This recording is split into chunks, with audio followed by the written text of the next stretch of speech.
হচ্ছে 75 বছরে আমাদের যে পুজো নবকল্যাণ সঙ্গে, সেই পুজো উদ্বোধনের আমরা মমতা বন্দ্যোপাধ্যায় আমাদের মাননীয় মুখ্যমন্ত্রী আমাদের পুজো উদ্বোধন করবে ভার্চুয়ালি।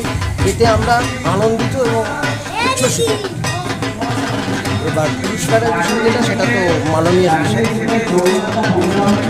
আমরা যে কাজটি করেছি, পাটের উপর পাট শিল্পকে তুলে ধরে, আমাদের টিমের নাম স্বর্ণাংশু সৃজা, যেটা সোনালী আসল মুক্ত বেরিয়ে পাট শিল্পকে তুলে ধরে আমরা যে শিল্পকলাটা উপস্থাপন করেছি, আশা করি সকলের ভালো লাগবে।